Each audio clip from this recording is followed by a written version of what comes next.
la formation tout au long de la vie est au cœur des préoccupations de la région.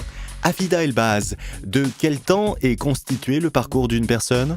Sa vie professionnelle, elle est faite de différents temps, des temps d'activité, des temps de formation. Donc il faut pouvoir aller chercher la formation de manière simple, des temps de reconversion.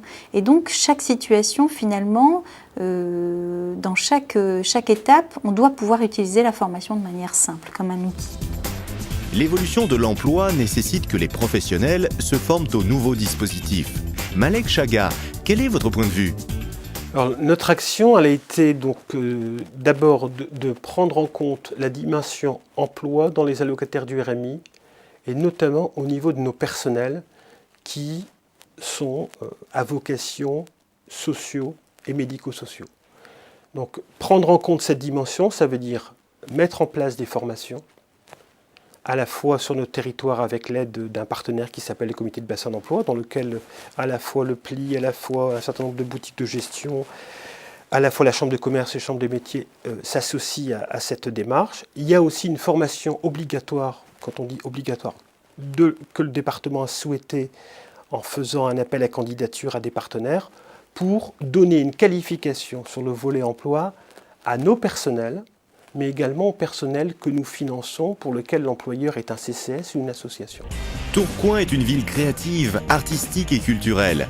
René Mas, vous formez de nombreux étudiants. Quel est votre point de vue ?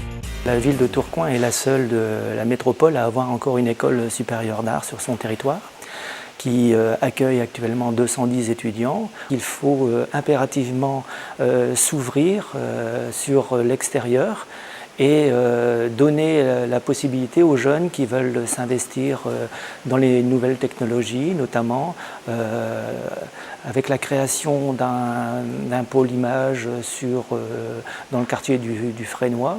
Nous sommes en passe de remporter un défi quand même important pour la ville de Tourcoing. Arcane est une entreprise d'insertion qui accorde une place importante à la formation et au développement des compétences de ses salariés. Patrick d'Allongeville, pouvez-vous nous expliquer votre fonctionnement ? Alors Arcane, c'est une structure qui a été créée en 1993, donc il y a 15 ans. C'est un atelier chantier d'insertion. En une quinzaine d'années, pas loin de 400 salariés sont passés par cette structure. C'est l'entrée en atelier chantier d'insertion qui déclenche le plus souvent le projet professionnel, ou qui permet soit de le corriger, soit de le confirmer. Et donc c'est consécutivement à cette entrée qu'on déclenche un projet de formation, et pas l'inverse.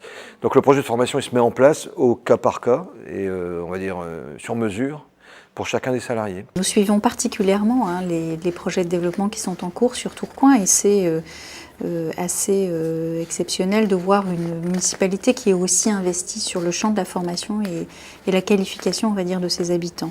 Je pense que Tourcoing-les-Bains est un très bon exemple de ce que peut faire la région avec une municipalité, c'est-à-dire anticiper, amener un certain nombre de personnes à se former et à travailler dans des secteurs qu'elles n'auraient peut-être pas connus. Ces projets, nous les suivons de très près.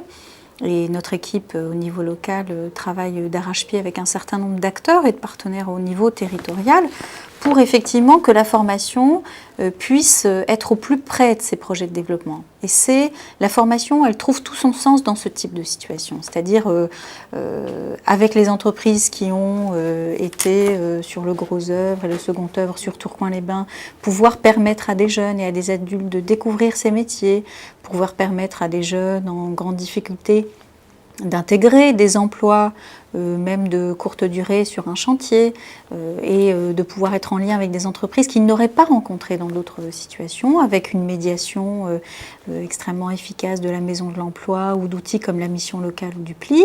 On sait bien que c'est sur la base d'opération emploi-formation que ça fonctionne. Et c'est tout l'intérêt de ces projets, c'est qu'ils permettent aussi à la région Nord-Pas-de-Calais, j'allais dire, d'intégrer la formation dans ces projets de développement. Et c'est tout le sens du travail qu'on est en train de faire et que nous allons déployer sur le pôle image, sur la zone de l'Union ou sur des projets d'implantation de magasins d'équipement. La CEDIC s'implique au sein de cette maison d'emploi comme un véritable partenaire. Il faut être réactif. Par notre mission, nous pouvons aujourd'hui financer un certain nombre d'actions de reclassement pour les chercheurs d'emploi. Donc nous travaillons étroitement avec l'ensemble des partenaires, et plus précisément la Maison de l'Emploi de Tourcoing, pour accélérer le retour à l'emploi des chercheurs d'emploi du versant nord-est.